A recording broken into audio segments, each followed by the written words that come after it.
Alright guys, welcome back to Photographics Academy.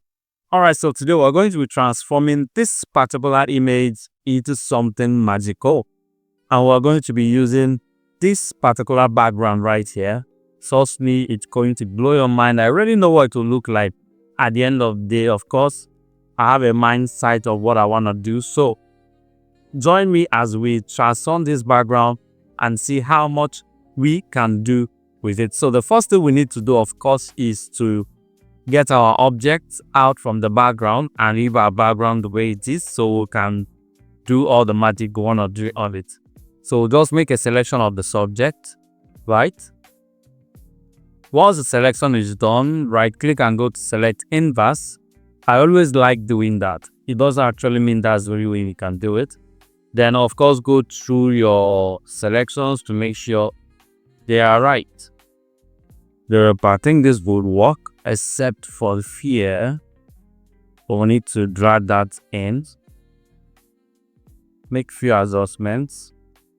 Yeah, I'm ready to go. So once you are done, make a duplicate of your background layout. Right click on it and layer their cuts. So we have our object here and our background here. Of course, you might want to fill out your background. I always don't do that. I just leave it the way it is. So the next thing I will do is to bring in the background I want to use and start working on the blending. So this is the background I want to use. I will unlock the layer, pick up my move tool and drag it all the way in. Place it right over here and scale it in. Yeah, I'll place it somewhere around. So if you look at the image very well, you will know that from the way the reflections are, this is where the floor is, and our object should obviously be very close to that floor. So we place her somewhere around here and expand a little bit, scaling a little bit. Okay, so this one's perfectly fine for me. Press OK. Now I know you want me to change the blend mode like we always do, but I feel we can as well just work on it without even changing the blend mode. But if at the end of the day we need to change the blend mode, we still do just that. So the next thing I want to do is to make sure I have the same effect I have on the background on the image. If you look on the background or at the background, you're going to notice that every single object there have their reflections on the floor. So if we are going to use it, we as well want to have reflections on the floor. So to achieve that, I'm going to make a duplicate of my image. Then come to the one now, press Ctrl T, right click and flip vertical. So it just turns the image upside down apparently. Then we'll just drag it to fit in. So once I've gotten the left to fit in, we need to fill this place up as well. So I'll right click and go to Warp 2. Warp 2, yes, right over here. And I'll just drag this down. Of course, you can just click on this. It's still the same thing as Warp 2 to give you the same result. Then I need to open here up a little bit. Do the same thing for this place a little bit. Okay, so press OK. Reduce the opacity.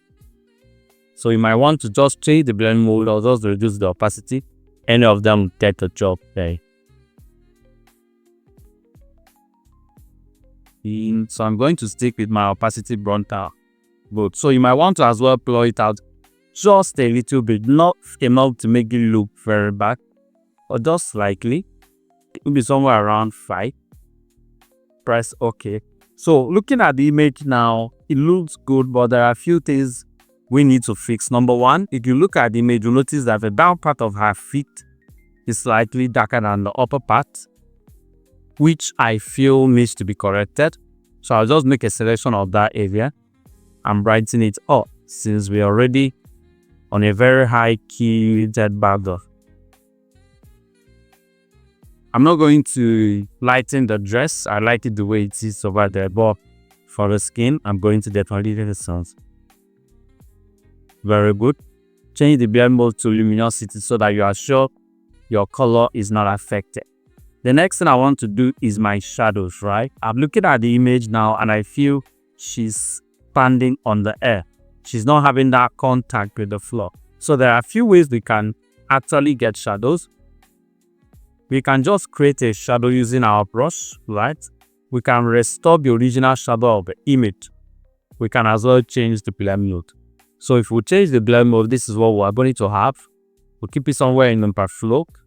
This is what we're going to have, the shadows coming back, the original shadows. We'll leave it at normal and make a duplicate of our original background and place the original one here, right? And change the blend mode. So maybe like multiply and use our mask to restore the shadow with brushes. This is what we're going to have. Sorry, no, it's quite a hard brush. This is what we're going to have. I think that's spilled too much. So I think I'm going to remove it from the floor area here.